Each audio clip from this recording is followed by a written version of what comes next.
We're going to start. Welcome, everyone.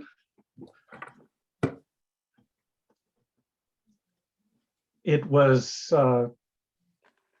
26 years ago, Parshat Vayera, same Torah portion that we have this week, that Cindy and I were in Washington, D.C.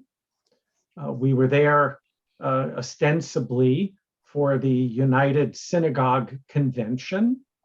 And there were two very important things that occurred, once in our life and once in the life of the Jewish people on that particular weekend, 26 years ago, that we were in DC. The first was that on Sunday, we would meet with Phil Rabin and Lou Friedman in my interviewing for the position of Rabbi at Beth Israel, which was obviously an important part of our lives.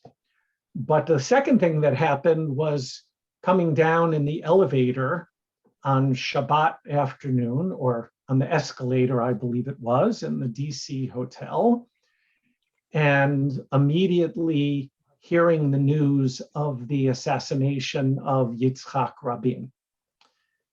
This week was the 26th yortzeit of Yitzhak Rabin's assassination. The Torah portion always remains in my consciousness, of course, because this week we read about Akedat Yitzchak, the sacrifice of Isaac, as part of our parasha. But in essence, it's almost perfect timing for our topic of today, because ultimately, Yitzhak Rabin was assassinated over the issue of the importance of land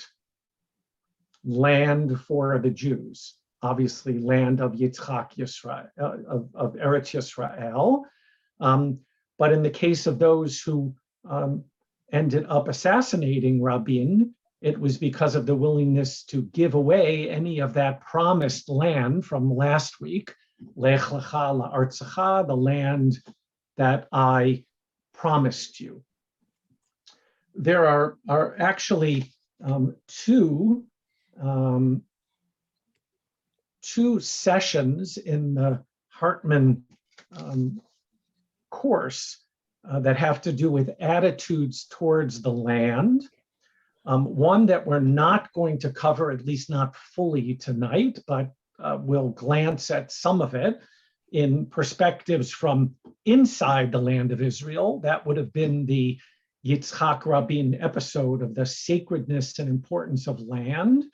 And tonight, most of our time will be spent, as we sort of ended last time, with attitude towards the land of Israel, with perspectives from Chutz La'aretz, from outside the land. So I don't know how many of you here had a chance to go to Israel in either the 50s, 60s, perhaps even 70s. Want to raise your hands if you were there in the 50s, 60s, 70s? Okay, so a decent number. Well, it's 91, 90s. Well, so this may not have applied in the 90s. That's why I specifically highlighted that. So I remember my first trip to Israel and subsequent trips as well, but not in the last 20 or 25 years or so, if not more, when I kept getting the same question every time I met an Israeli. They would ask the same question. Do you remember a particular question when you met an Israeli if you traveled to Israel in the 50s, 60s, or 70s? Were they asking, why aren't you here? Yes, exactly. I didn't hear. A lot of Israelis would say, when are you moving to Israel? Why aren't you in Israel? Did anybody else have that question asked of them besides David? No. Well, this is something that I'll always remember. And it was a little strange But it's really not when you think about people who made their choice of living in Israel and for whom living in the land, Eretz Yisrael, is of critical importance to them. Israel being the center of the Jewish universe, and maybe a little bit, at least back in the 60s or 70s, of not really caring about diasporic Judaism and Jews living around the world, that now there's a land of Eretz Yisrael, and we should all be coming home to live in Eretz Yisrael. You know, I find it interesting that there are so many times in our liturgy and in our rituals that orient us towards the centrality of Eretz Yisrael. So, for example, at the end of two very critical parts of our Jewish year, once at the end of the Haggadah, which is the story of our exile throughout history and everything that's been done to us in history as Jews and have experienced, and also in an uplifting way at the end of Yom Kippur, the most important day. What do we say? What are the words we say at the very, a lot of people don't get to the end of the Haggadah, dinner's the end of the Haggadah. But at the end of the Haggadah, what are the words we say? And they're the same words that we say at the very end of Yom Kippur. Before Next Here in Jerusalem. Here in Jerusalem? Yes, exactly. Thank you. So it's L'Shana Haba'ah B'Yerushalayim. Here we are, where most of us that are saying this around the world don't live in Israel. Oh, more and more now. Israel's Jewish population surpassed 5 or 8 years ago the population of the Jews in America. But here we are, put into our liturgy, the most important liturgical Haggadah and the Machzor at the end of the year, L'Shana Haba'ah B'Yerushalayim. So why? Why do we think that was something that took a lot of thought, I'm sure, of those that created the Haggadah and the liturgy, that we should say those words? Why? I think it precedes the coming of Mashiach when we all are in Israel. Okay. That's a possibility, right? Go ahead, Sandra. Possibly just the understanding of the rabbis that our connection to Israel will keep us as a people. It's a unifying concept regardless of where we live. Okay, right, true. It's a unifying concept that everybody around the world, whether they live in Israel or whether they live in the Galut, right, outside of Israel, that there's a centrality not just of Israel, but specifically of Yerushalayim in this case. Anyone else? Go ahead, Scott. Aren't there a tremendous amount of mitzvahs that can only be done when you're in Israel? Okay, hold that thought. But you're correct. There are not a tremendous number, but there are mitzvot that can only be observed in Israel. So just to expand on that a little bit, the rabbis actually had many distinctions between mitzvot that are connected to the land, specifically to Eretz Yisrael, and mitzvot that are connected to ethics and faith and spirituality that apply to Jews all around the world. So the mitzvah of Shemitah, leaving the land lying fallow of this year, can only be observed in the land of Israel. Obviously, when there were sacrifices, they could only be observed in Eretz Yisrael. And even, by the way, we sometimes say jokingly that the reason why we observe a second day Yontif on Pesach, Shavuot, and Sukkot, when we actually know in the intercalcation of the calendar when exactly Yontif is. So why do we observe the second day? Some people would say it's punishment for living in the diaspora. So if you want to only observe one day of the Shalosh Regalim, make Aliyah to Israel, and then you only have to observe one day. Okay, so in my mind, Lishana Haba'a B'Yerushalayim was a declaration by the rabbis who created the Haggadah, not in Israel, right, but in Galut. It was more likely the Haggadah was created while the Jews were living outside of Israel after the destruction of the temple. And certainly the custom of saying L'shana haba'a b'Yerushalayim probably didn't originate until the 9th century in the Machzor Vitri, or one of the early Machzorim, or Sa'ad Gaon for the high holidays. To me, what they were saying is that there is not normalcy in exile. Don't get used to this. It's not the natural state, that the only state is to be back home in the land, in Eretz Yisrael, and that our story as Jews is incomplete as long as we are disconnected from the land and living in the land. Now, I say that because that is a part of the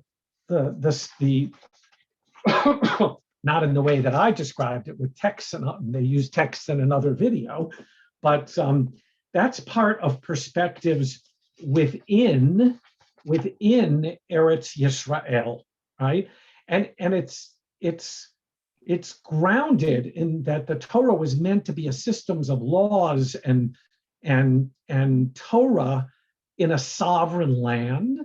And it was also grounded in their belief that Eretz Yisrael is the place where God is present.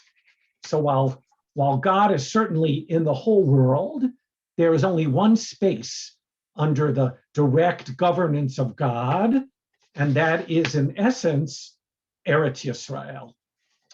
So that in a sense covers a little bit of an introduction that brings us to the topic of today. Before I go on though, let me just ask you a question. What else do we have like that? What other customs do we have as Jews that's in the similar vein as saying L'shana haba'a b'Yerushalayim?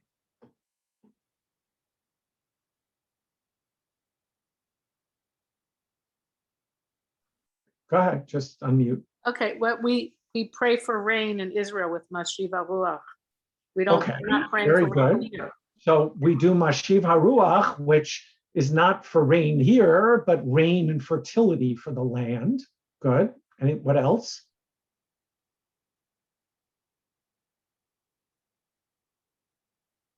Well, we have a tradition of at every simcha, right, we break the glass, which although it may have pagan origins, we're told it's always that we should remember, right?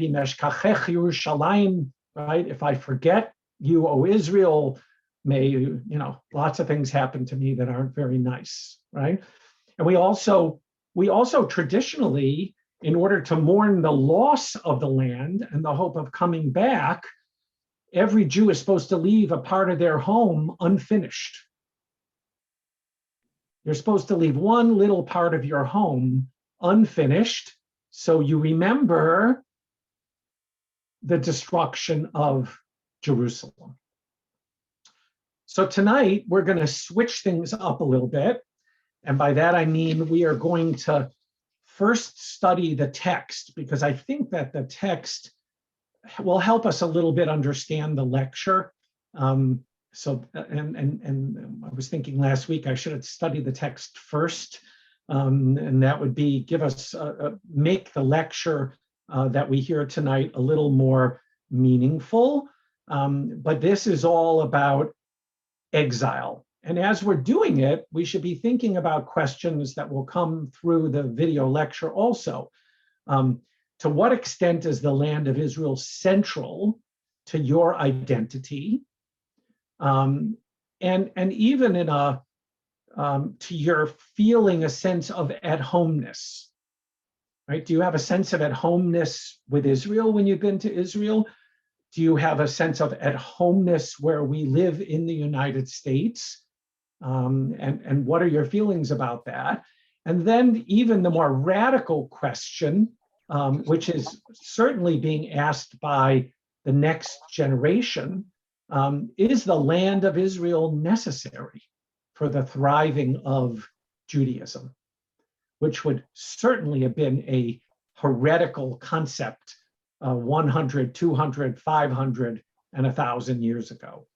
So let's go to the text.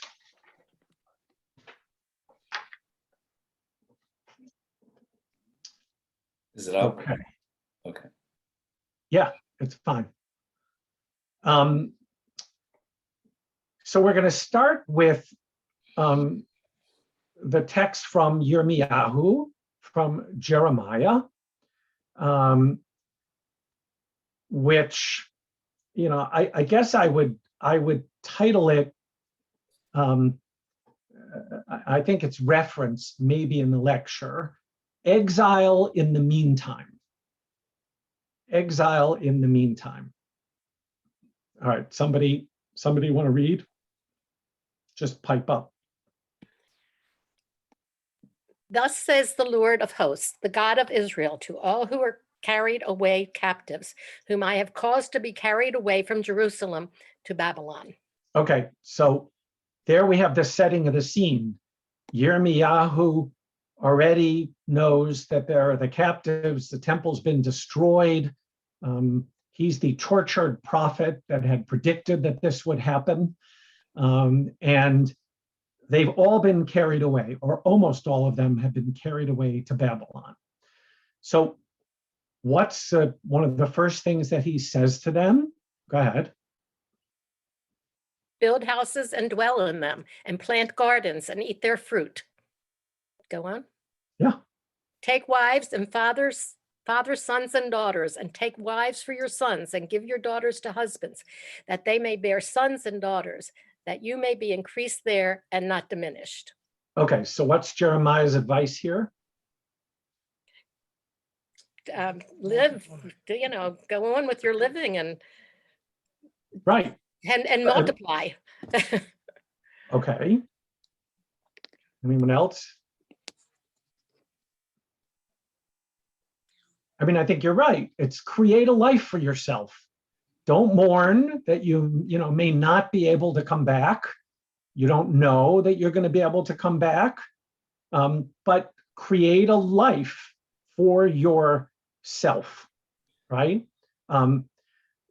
Jeremiah basically is deciding that exile isn't the end.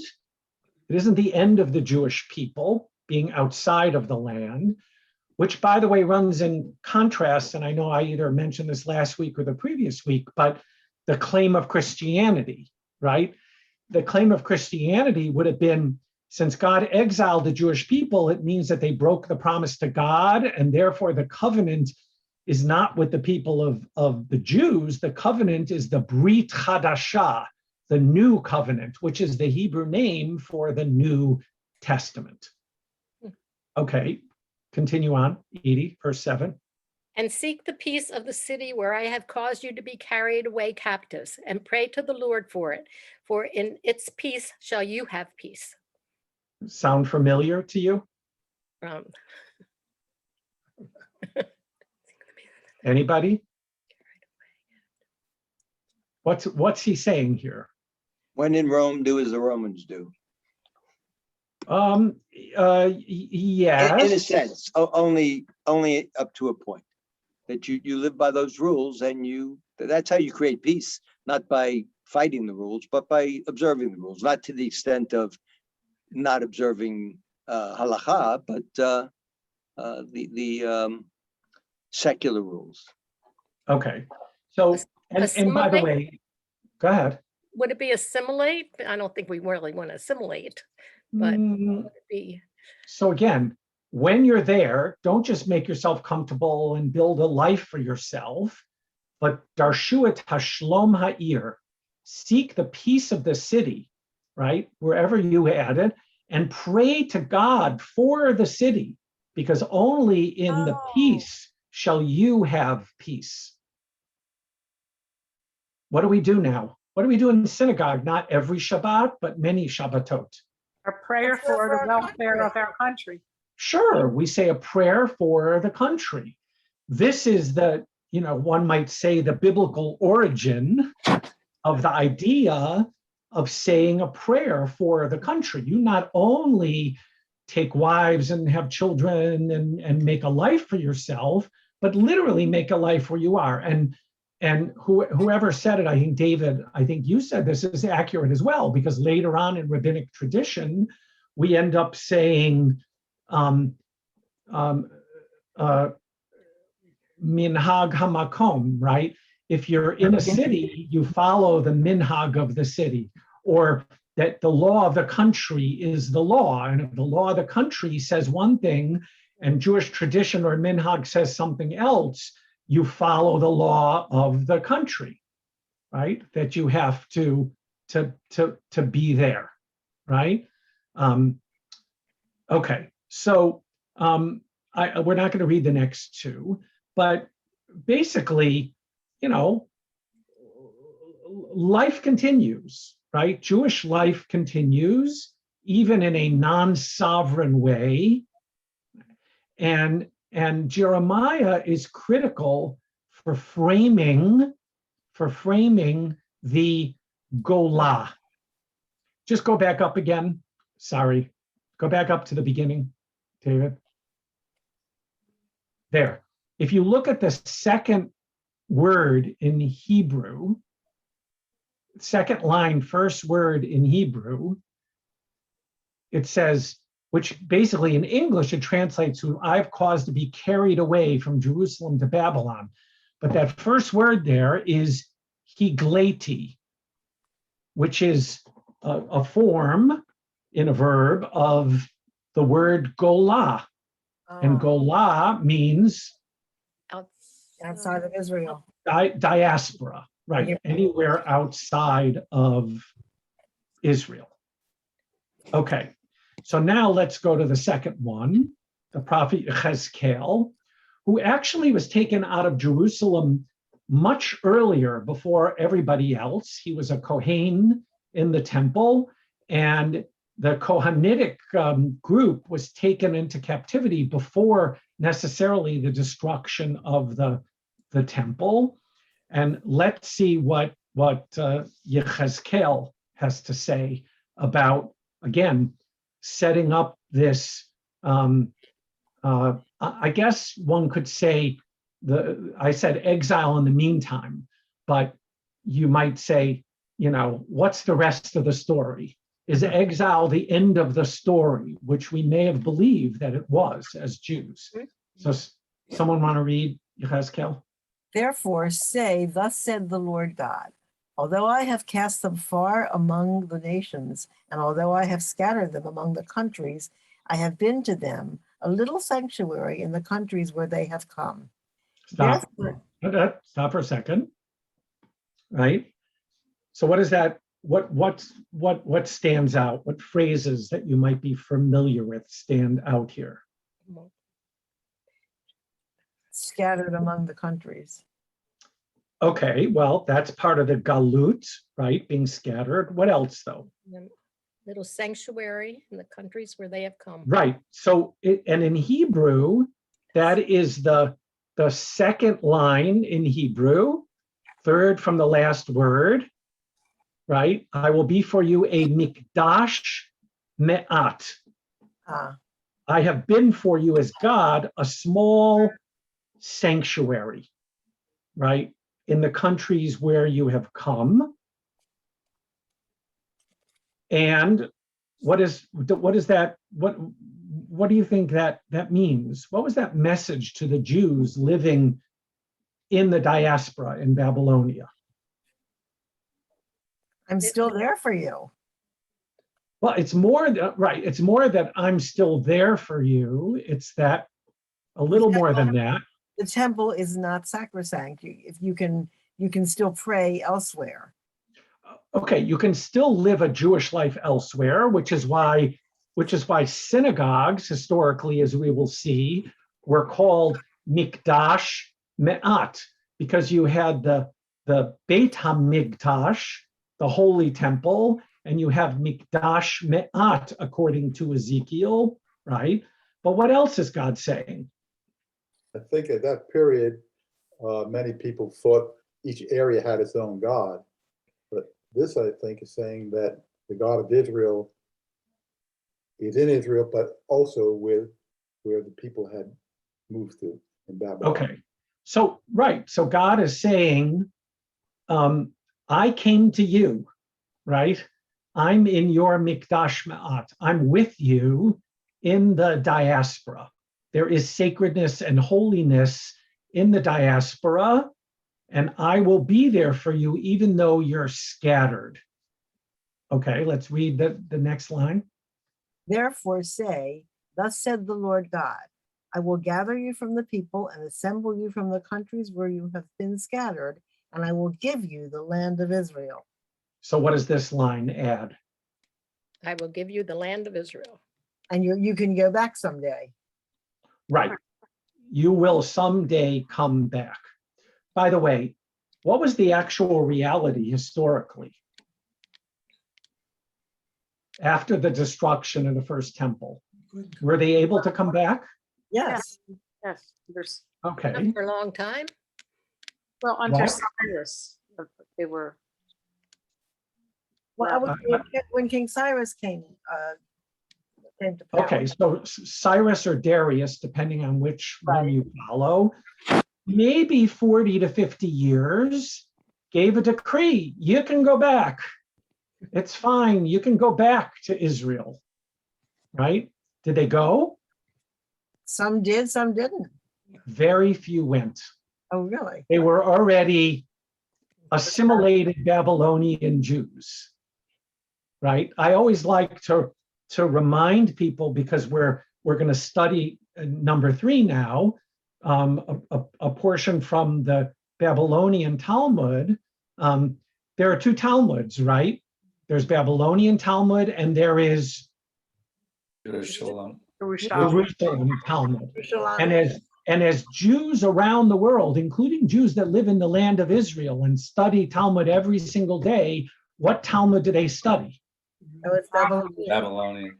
They study the Babylonian Talmud. Scholars compare to the Jerusalem Talmud and what was there, but everybody else studies the Babylonian exilic Talmud. So the Jews chose to stay in diaspora, even though God does promise them Eretz Yisrael. And a little historical aside is that despite, and this is somewhat controversial, but the fact of the matter is, huge number of Jews stayed that way. It was, relatively recent to modern history that there were more than 5,000 or 10,000 Jews in the land of Israel. There wasn't a hurry to come back and settle the land similar to the time of Yechezkel. I just want to add one more thing to Ezekiel. What does it say, anybody, at the top quote of the sanctuary, of the entrance into our sanctuary? Aha.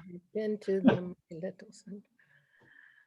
Something about making a sanctuary for the people, then they will come.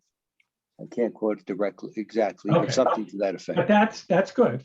So it's the quote that we've heard and talked about before, but also fits in with Ezekiel from the Torah, which is when the tabernacle was being constructed, and the same concern of where is God in the context? Does God always just dwell in the tabernacle with a cloud and the fire that follows them wherever they are?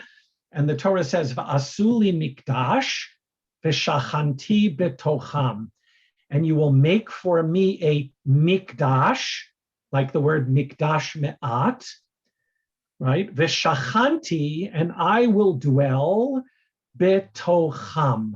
The Torah doesn't say, as you might expect it, I will dwell bitocho, which would mean in the temple, but rather I will dwell within you. So we have other quotes and contexts in which this point is made. Okay, so, and we meet God in many different places, right? And let's just read this third one. Someone else want to volunteer?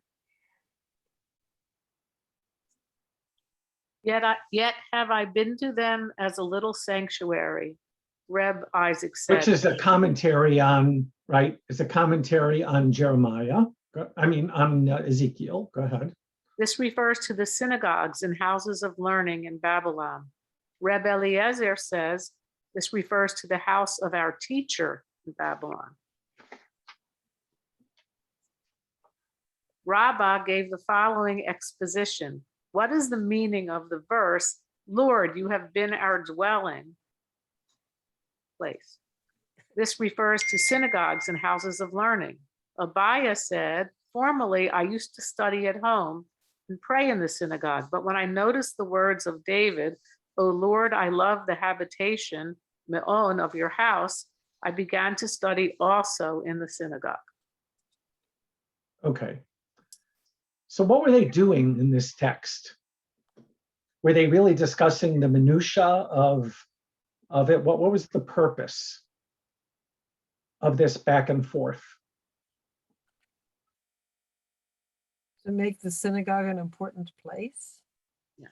Okay, to give credence to the sanctity again, which we sort of knew, but in this case, they sussed it out, right? That a mikdash me'at could be a synagogue.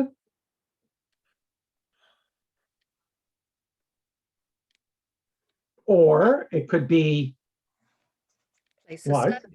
A place to study. A house of study, right? So it's both, right? A synagogue and a house of study. So they're sort of expanding.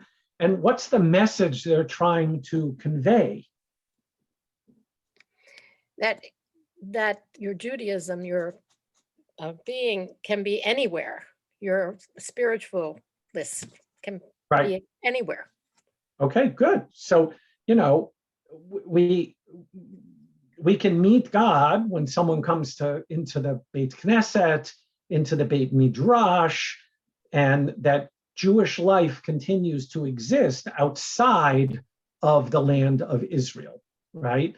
Exile is not the end of the story, but our story as a people continues. And then you could have this little, we could have this discussion, but we don't have time on, which institution was more important for the rabbis, the synagogue or the study halls. And those are debates that continue today with individuals. Okay, And so did someone have a comment? yeah.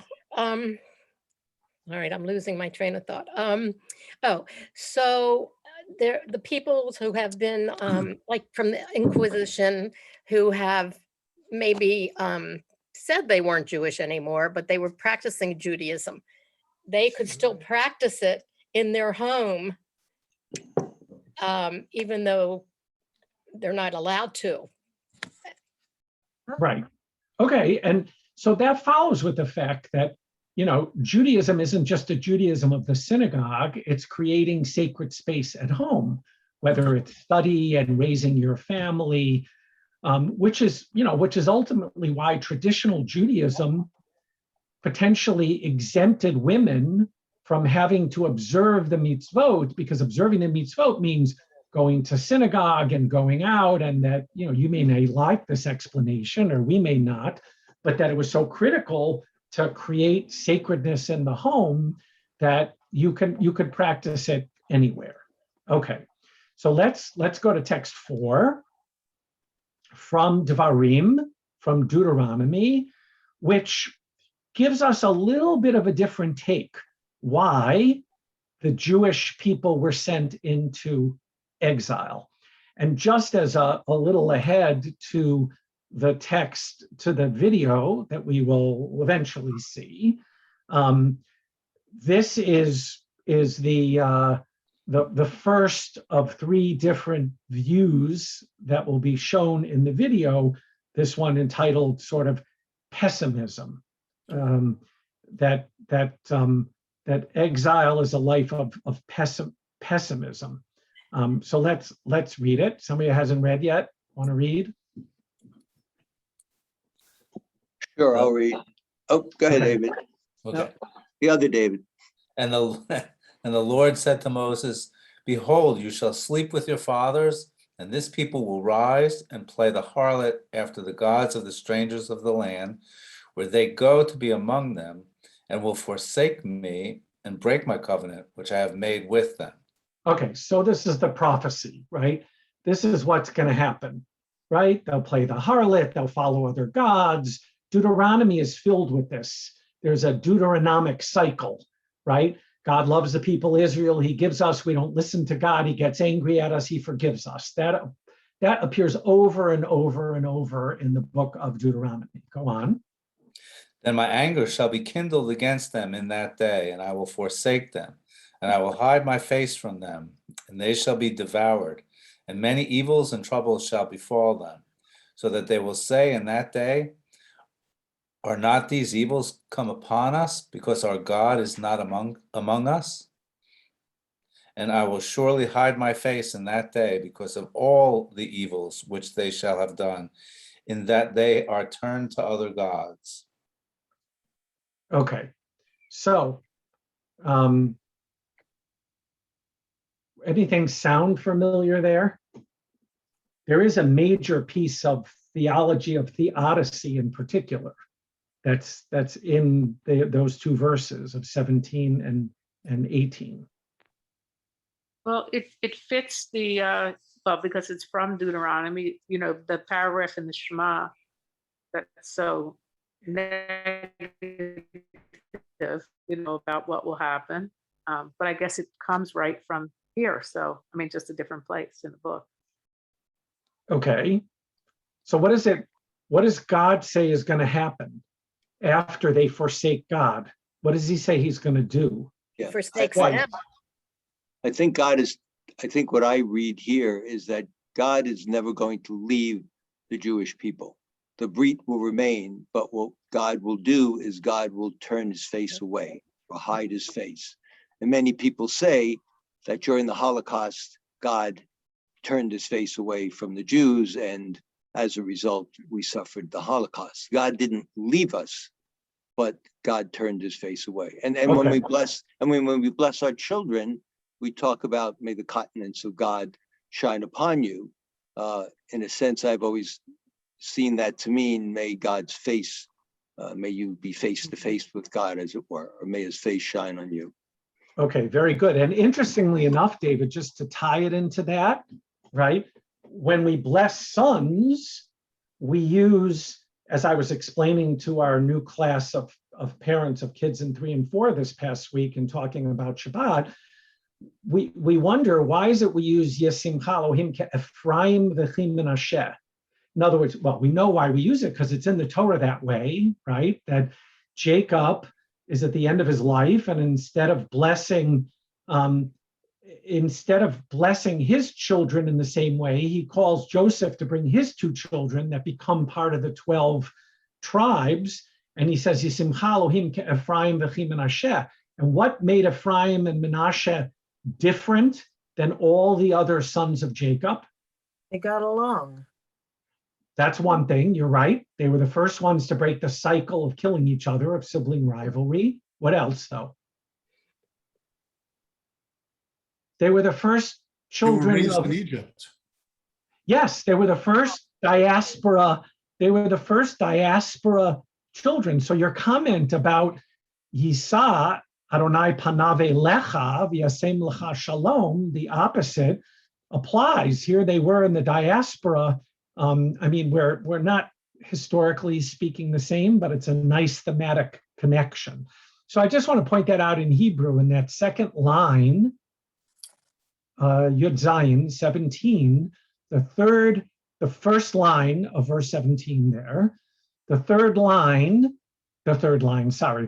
word from the end of that first sentence is vehistarti panai mehem. So in Hebrew, they call that hester panim, right? We're not just living in exile, but this, one of the planks of theodicy, one of the answers of theodicy, why does evil happen in the world? What happened? God hid his face, and that's been used, whether one finds that abhorrent or not. It has been something that's been used. And actually, this and other things were mentioned last week in our study of Soloveitchik's text, Why the Land of Israel is a Miracle. And the first one was God stopped hiding his face and we were given Israel. So there's a certain, we're not just in exile, but we're in hester panim. There's sort of this core feature of danger, right? And Judaism will continue, but we're stuck in the cycle of fending for ourselves. And therefore, the implication is, right, the only place where we can be safe or feel safe is where? Israel. Right. This may be our history now, and we have to learn how to survive in the category of being hester panim, but in the future, for sure, we will be able to come to Eretz Yisrael. Okay, so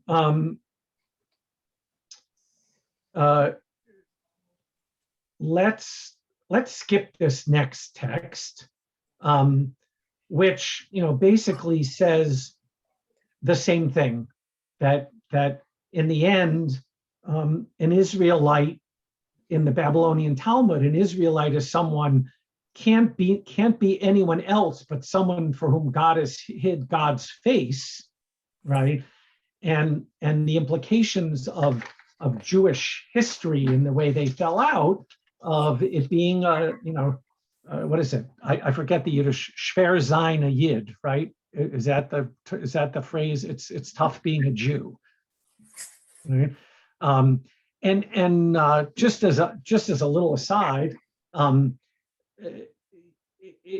Talmud actually tells us, right, that when a convert comes to a rabbi, someone that wants to convert, you're supposed to turn that convert away 3 times. Most of you are probably aware. What are we supposed to say to the convert? Person wanting to convert?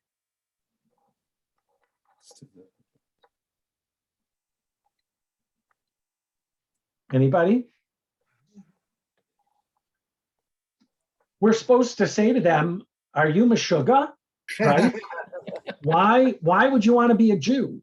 Don't you know the Jewish people are suppressed and despised and harassed, right? Why would you want to join the Jewish people? Which is quite an amazing statement, both that they asked that of converts and I don't know very many rabbis today that actually do that, but it is in the Talmud of what you're supposed to do. Okay, so let's read the George Steiner, and let me give you, just to save some time, right, a little bit of a summary, and then Alana Heinhein will talk a little bit about this in the video. This reading is a little bit of a twist from last week's take on Messianic Universalist, the Buber piece that we did of living outside the land and the Messianic aspirations of the diaspora, right? And as you'll see here, his point, and this is from the 1980s, is that Judaism is not a people of the land as much as it's a people of the book. And that as central as Eretz Yisrael and the land of Israel is for people living in Israel and for some people in the diaspora outside of Israel, the fact is the temple was destroyed, and one of the lessons that we took from that is that an idea can't be destroyed by space, right? And maybe not only can God live outside of Israel, which the previous text did, but a bigger God, a more expansive God can live outside of Israel. That those ideas that we're living to be an Or LaGoyim, a light unto the nation. And these ideas and visions of the world that Judaism has brought are timeless, and all of the values are timeless, right? That's what's most critical. So let's just skip down to the end of the third paragraph for a moment. Go to the third paragraph, and you'll see there in the last line, because you can read it on your own if you register. It is at the same time, right? That is the modern belonging, right? It is at the same time an attempt to eradicate the deeper truth of unhousedness, of an at-homeness in the world, in the general world, which are the legacy of the prophets and the keepers of the text. So we're a people who historically have had no place and no home, but the deeper truth is that the prophets were talking about what we bring to the world in our unhousedness, right? And then if you skip to the left, and then he talks about the shrine of the scrolls, shrine of the books in Jerusalem, and he says, if that was destroyed, right, it wouldn't matter, right? Because his last line there, of the second to last paragraph there, are words cannot be broken by artillery, right? Not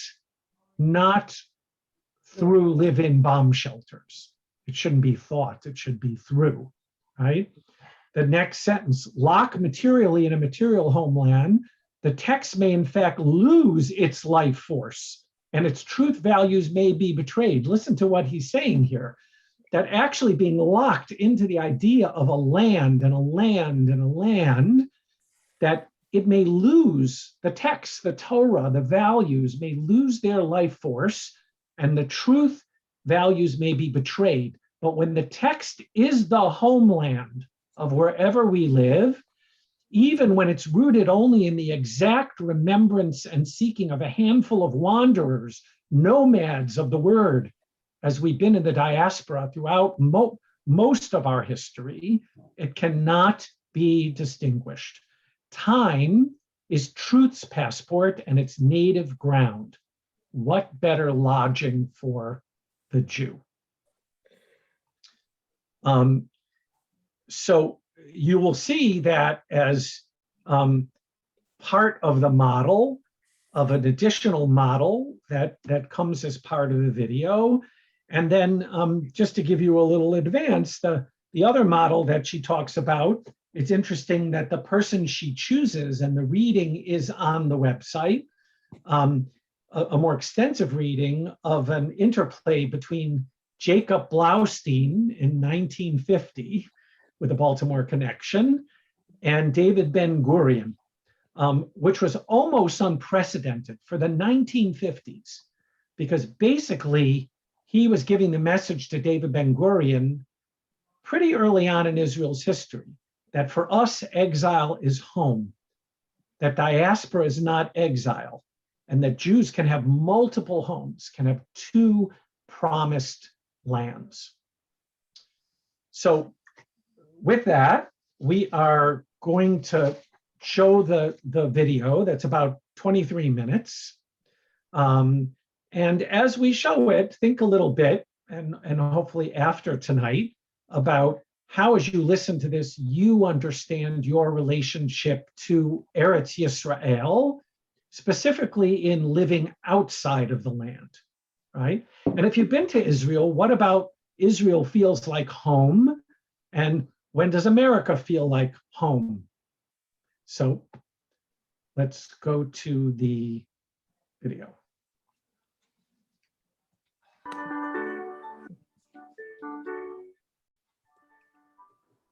In our previous session, we addressed the centrality of the land of Israel in Jewish law and lore, its holiness, its service as medium for relating to God, and its identity as the place for Jewish self-actualization. But when these lofty aspirations are compared with how Jewish history actually unfolded, we confront a fundamental challenge. Most of our history is about a people living outside of its land. While some Jews remained in Israel, of course, after the destruction of the temple 2,000 years ago, and while people continued to pray towards Jerusalem, and many brave souls made the journey there to live or to visit, most Jews over the last 2 millennia have had to contend with a reality outside of the land.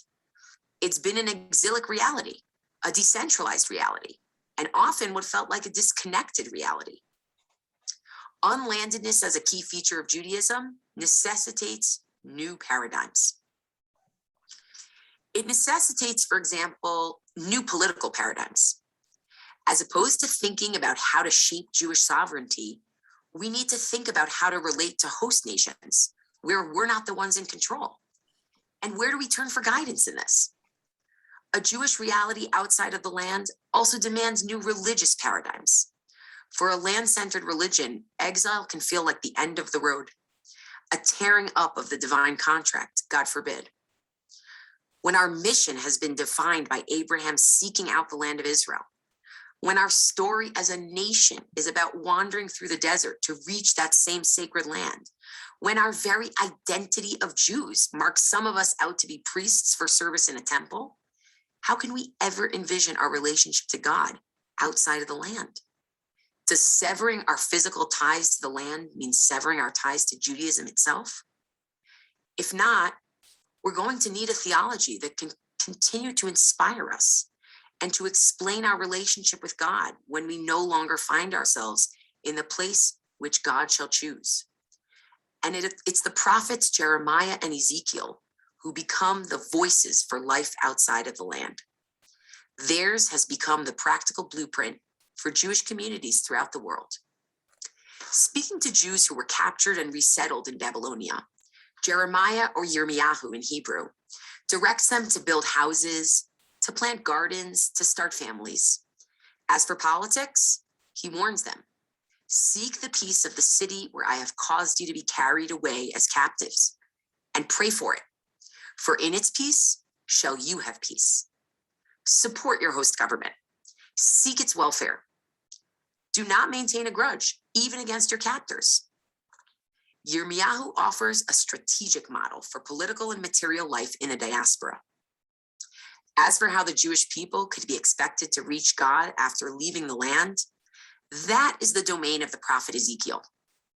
Ezekiel, or Yechezkel in Hebrew, assures the Israelites of the following message from God. Although I have scattered them among the countries, I have been to them a little sanctuary, a mikdash ma'at, in the countries where they have come. Have no fear, there is a way to connect to God, even in the exile. Is it the best way? No. It's just a small sanctuary in contrast to the great temple that they've lost. But centuries later, the Talmudic rabbis, in their great wisdom, transformed this concept of the small sanctuary, the mikdash ma'at. They moved it from the metaphorical to the concrete. They suggested that mikdash ma'at, a micro temple, means the synagogue, means the study hall. They brought the idea from the heavens right down here to earth, from religious metaphor to bricks and mortar. What is clear from both Yirmiyahu and Yechezkel is that exile should and will be temporary, that God will eventually return us to our land. Their outlines, political and religious, only for in the meantime. But what happens when in the meantime becomes a more enduring reality, as the one we've now known for the past 2,000 years? How are Jews to internalize that reality in those places where they have built houses, they've prayed for governments, they've erected religious institutions, and they've now raised families? I'd like to focus us on 3 disparate ideological approaches to life outside of the land of Israel and how they relate to North American Jewry's views of itself. But more importantly, within our overarching conversation about Jewish values and the Israeli-Palestinian conflict, let's explore how these different perspectives on Judaism outside of the land of Israel may inform our various opinions about the Israeli-Palestinian conflict. We'll call the first approach pessimism. It's a theological response about the state of our relationship to God in the diaspora, but it has very concrete implications. We'll call the second approach idealization. A major departure from the negative views of dispersion, this approach prefers diaspora life over landed existence. And we'll call the final approach optimism. This last approach, like the first, still yearns for Jerusalem, but it's also fundamentally optimistic about the future of Jews in the diaspora. Among North American Jewry, we find people in all three camps. We even find people holding more than one approach simultaneously. As we will discuss, the different approaches often carry with them certain basic lenses through which to view the Israeli-Palestinian conflict. The first approach, pessimism. The pessimistic approach tries to answer the following question.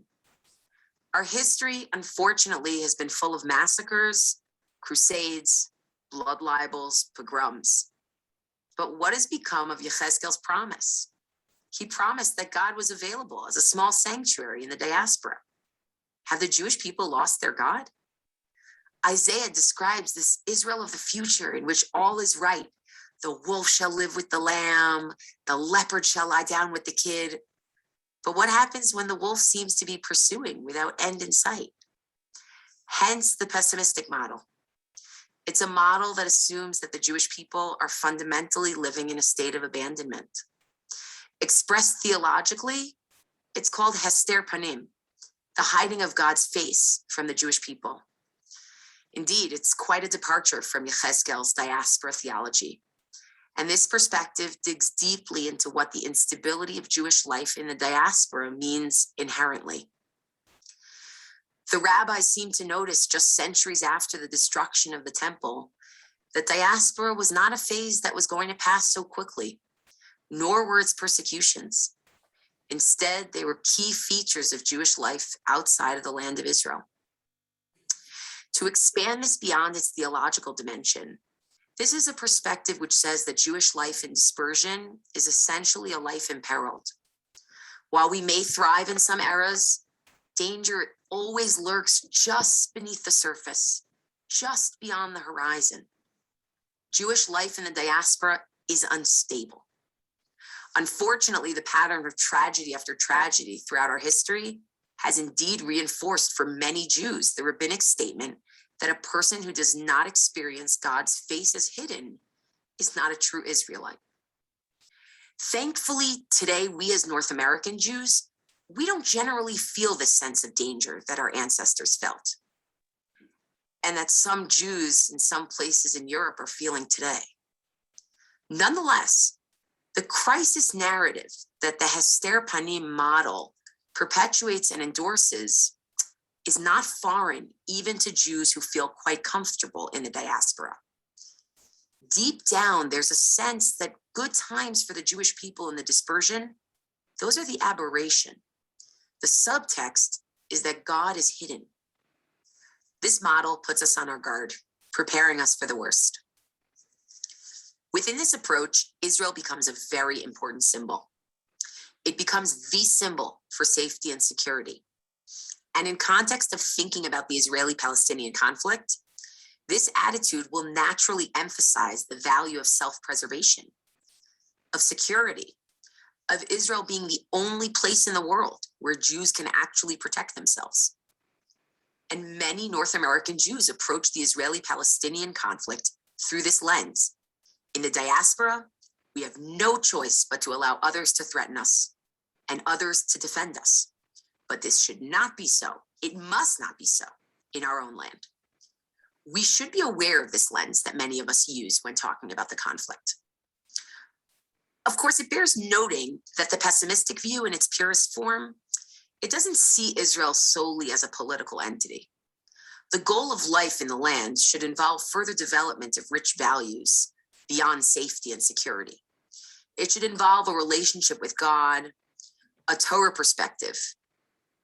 That's its ultimate goal, a thick Jewish experience. It is for this reason that conquering the land without divine invitation was simply deemed nonsensical. It cannot restore or evolve into the highest form of Jewish life.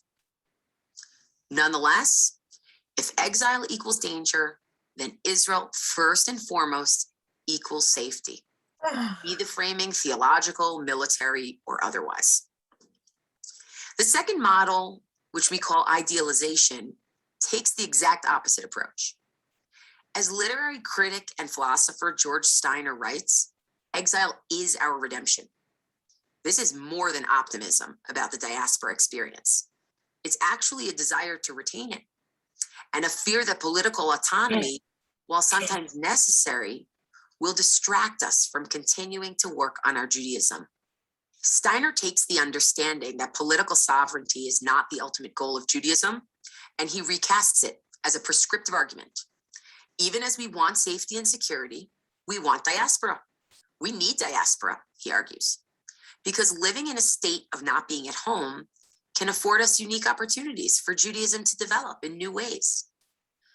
As opposed to viewing unlanded Judaism as the marginal and then having to confront a history that's dominated by it, Steiner notes how Judaism has flourished, has changed, has grown in the exile. Just look at all that our Judaism has become. We've developed new ways of thinking. We've adapted to different cultures, to different contexts. We've learned from our neighbors. We've taught them in return. Yes, sometimes we felt forced to do those things in order to cope or in order to fit in. But Steiner would still rather we live in our text, in our tradition, than that we deploy our resources and energy into maintaining political life. Nations, he says, live by politics rather than by ethics. Being at home, he says, while politically wise and even admirable, maybe inescapable, can be a distraction from true redemption, a distraction from the preservation and the development of ethics in favor of material preservation of a nation state. What's most novel about Steiner's approach is that though he does not ignore the pain and suffering of the Jewish people in the diaspora, he also doesn't view it in metaphysical or theological terms. He takes a universalistic approach that views the mystery of suffering and survival as essential to the human condition. We should recognize that Steiner's approach is a uniquely modern phenomenon in its concern about Jewish sovereignty being potentially detrimental. It actually has resonance with the Reform movement's position prior to the Holocaust. Only Steiner was writing in 1985. Now let's reflect for a moment on how proponents of this approach may consider the Israeli-Palestinian conflict. For some, Steiner's formulation is a true mirror, which may lead to a post-nationalistic stance. It also may lead to a one-state view of Israel that doesn't even require a Jewish majority. Israel, in this formulation, is not the savior of diaspora Jewry. Consequently, such proponents may assess the conflict predominantly in terms of a set of universal priorities, more than they do in the sense of Jewish self-preservation, because that's not what Israel represents to them. Instead, they may put other values at the forefront of the discussion, values that reflect the way North American Judaism has grown in the diaspora, for instance, with its emphasis on justice and equality. This brings us to the third model. The third model is optimism, and it's probably the most prevalent among North American Jews today. This model recognizes the significance of Israel, whether as the site of the ultimate redemption for an impermanent exile, or simply as a place where Jewish values can be actualized in new ways. However, this approach also views North America as an authentic center of Judaism. For many North American Jews, it's not that Israel is home and North America is a way station. It's that today there are in fact two major centers of Judaism, North America and Israel. For North American Jews, the feeling of dispersion has given way to the feeling of being at home. Today, in fact, many make the choice to be North American Jews, not because of an inability to return to Israel, but because they believe in North American Judaism. Even the staunchest supporters of the state of Israel, people who pray daily for the redemption and for a return to the land, some of those same people choose to make their homes outside of Israel for more than merely practical purposes. It's actually because they believe in their iteration of Jewish life, and they wouldn't trade it in for any other model, even a model grounded in Israel. North American Judaisms are created and creative specifically because they are formed as part of the legacy of a minority, as part of a broader culture. And just as certain things are possible in Israel that are not possible in North America, certain things are possible in North America that are not possible in Israel. So the Judaism that each one develops is distinct and authentic. In fact, many North American Jews are so proud of the North American Judaism that they've developed that they try to export it to Israel. This third approach responds to Yirmiyahu's call to build homes by saying, when we build those homes in our host countries, when we plant those vineyards, when we build families, we also start to form a unique Jewish consciousness, a consciousness that grows as organically as those vineyards do. Prayer for the peace of one's government or nation often gives way to participating in the actual governance and the shaping of the discourse in those nations. As for Yechezkel's vision, all of those small sanctuaries, they can't subsist merely as satellites of the original temple. They begin to take on a life of their own, individually and in the aggregate. The optimism approach is about the possibility of Jews not simply scraping by, not simply subsisting, but actually thriving and growing in new and challenging ways in a safe environment, even within the dispersion. This sense is what's commonly known as the Golden Age. A very forceful example of this approach is found in a conversation between Jacob Goldstein, who was the president of the American Jewish Committee, and then Prime Minister David Ben-Gurion. This was just 2 years after the State of Israel was founded. And Goldstein is reflecting upon his anxiety about American Jews emigrating to Israel en masse. He's worried about the weakening of the American Jewish community upon the development of the State of Israel. So Goldstein declares, I would be less than frank if I didn't point out to you that American Jews vigorously repudiate any suggestion or implication that they are in exile. American Jews, young and old alike, Zionists and non-Zionists alike, are profoundly attached to America. To American Jews, America is home. There exist their thriving roots. There is the country which they have helped to build. And there they share its fruits and its destiny. Make no mistake, Goldstein's comments are not theological in nature. They're not about rejecting the exile. For whether a Jew believes in the concept of exile or not, North American Jews, and thank God, do not feel like foreigners or unwanted guests. They did not feel that way in 1950, and they most certainly do not feel that way today. They're part of the fabric of American society, just as American culture is part of the fabric of their Judaism. And of course, the how and the what and the to what degree this claim is true is going to differ among different subgroups of North American Jews. But the animating impulse is parallel. Now, how does this feeling of being at home outside of Israel impact one's view of the Israeli-Palestinian conflict? First and foremost, Jews who are at home in North America experience this conflict both as Jews and as members of their broader society. For many Jews, this means that world opinion about Israel plays a decisive role in determining which policies are ultimately best for Israel. And the suggestion that the world simply hates Jews or hates Israel, it's just not in their lexicon. Consequently, it becomes essential in their view for Israel to consider the perspective of other world nations when making statements and policies. On the other hand, for many Jews, this experience of being a Jew and a member of the world often gives rise to just the opposite feeling.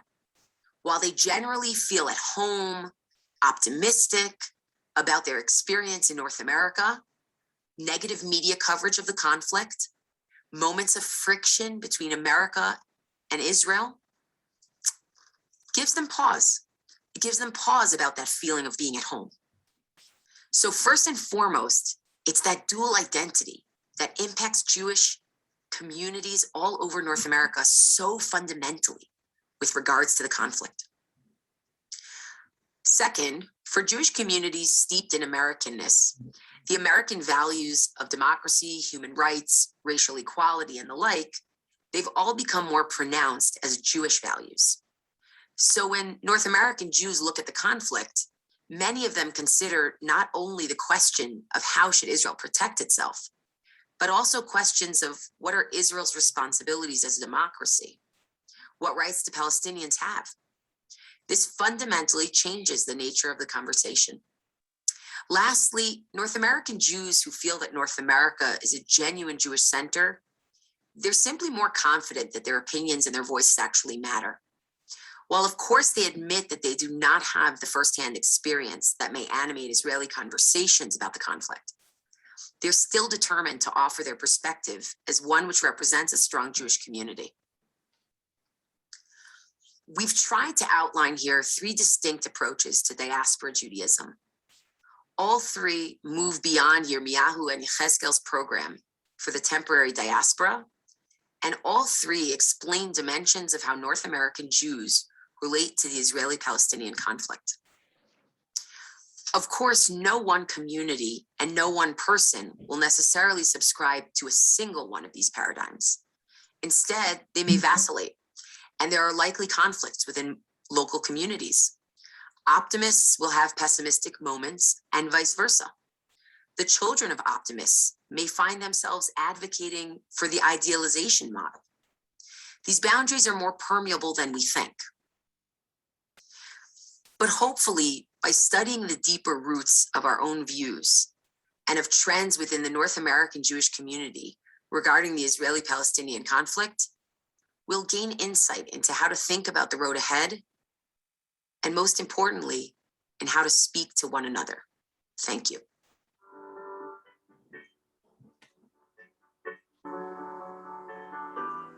Whoops.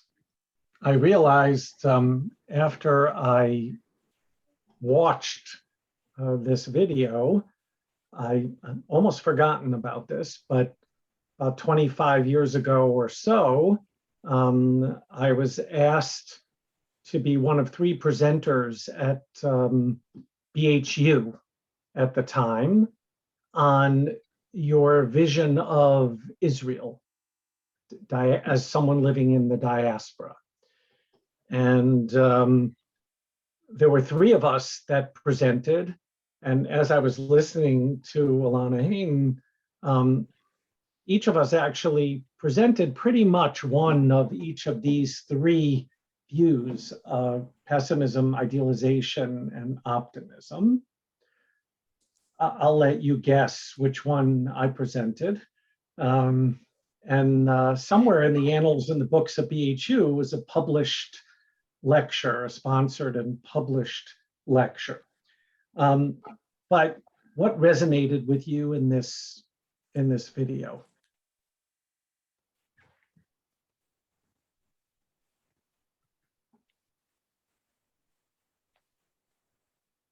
Any one of those 3? Any combination of those 3? Jews outside the diaspora are valuable to Israel.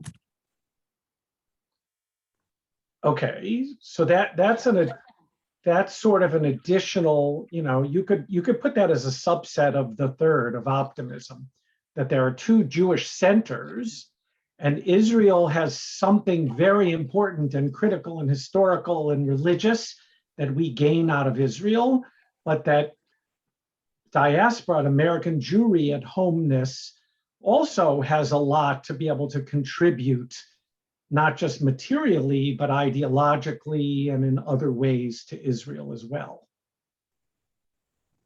Anyone else? I think, as the French expression, our cups are drained a little bit by the 3 successive different ways of viewing Israel over the last few weeks. This one concentrated more on the text of what American Jews might feel. And I will recommend to you, first of all of the Hartman, again, I encourage you to go online to Hartman Institute. Scott sent a podcast, and they do regular podcasts that are always very interesting. And David sent a recent article from their quarterly called Sources that they sent out this year, recent quarterly, fall quarterly, called Liberal Zionism and the Troubled Committed. That's from Danielle Hartman, that the president that we saw of the Shalom Hartman Institute, who basically has more simplistic terms, but it's a fascinating article. If you just sort of want to pull together a lot of the things that we discussed in the first, all these 3 sessions, I would recommend that you look this article up on the Hartman website, Liberal Zionism and the Troubled Committed, a Shifting North American Discourse. It does a good job of, in simple terms, explaining the shifting North American discourse. And you know, it starts with a view that to be a Jew is to be troubled, right? To view our lives, our story, our society through, as much as possible, through an aspirational lens. And it talks about, you know, Israelis on the one hand, but that in North America, in essence, most of us, most of our parents, tend to be what we call troubled committed. We may be troubled with certain things about Israel and bothered by certain policies, but we're committed. And the challenge for us is a growing, because of events in the world, and even in a more rapid pace because of various social movements, Black Lives Matter, et cetera, that there is a growing camp of people who are the troubled, uncommitted.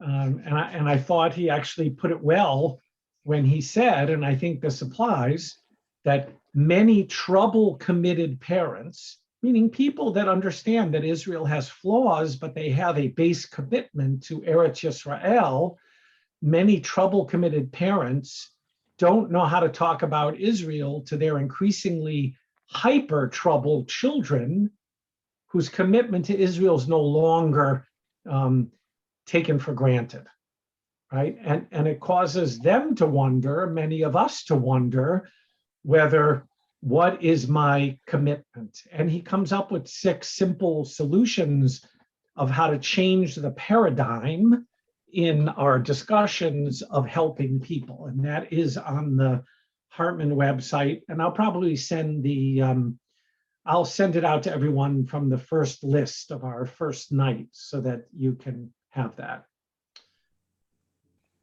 Yes, Edie, unmute yourself. So the question for me is, and maybe these are the same thing, am I a Jewish American or Yeah. American Jew? I know if I moved to Canada, say, I would take my Jewishness with me for sure. Right. So, you know, what's interesting about that is in America, many of us would answer both, because I think that in America, we have a greater sense of at-homeness, of land and at-homeness than necessarily in Canada, since you mentioned it. Canadian Jews make Aliyah at a greater pace. They tend to be more traditional, more Zionistic in their orientation because they've never felt fully committed and at home in Canada in the same way historically that we have as America. And the same with various other parts of the world where large numbers in France and South America have all made Aliyah to Israel because of their lack of feeling rooted in society the same way that we have as Americans. So yes, some people put their lenses on and say, you know, depending on which one they use as an adjective, right? Am I an American at my core that happens to be Jewish? Or am I Jewish at my core? That is the lens that I wear. And that lens is enhanced by the fact of the kind of Judaism I can practice and been created in America. And I think, everybody plays with that classic paradigm that has been used for 50 years in identity discussions about Jewishness. Okay, so we are planning at least to have 4 more classes every Thursday night in December, starting with the beginning of December, which will go into the nitty-gritty of delving deeper into individual values that play a role that each of us may have, and that one or more may rise to the top of how we view the issues. So we'll have something on tzedek, on justice, something on self-preservation, a unit on compromise, and one on exceptionalism and competing values and how we learn to prioritize them. So thank you, everybody, and have a good evening and Shabbat Shalom. Thank you, Rabbi. Thank you. Okay. Shabbat shalom. Shabbat Shalom, Shalom. everybody. Thank you. Yep, Thank you. yep.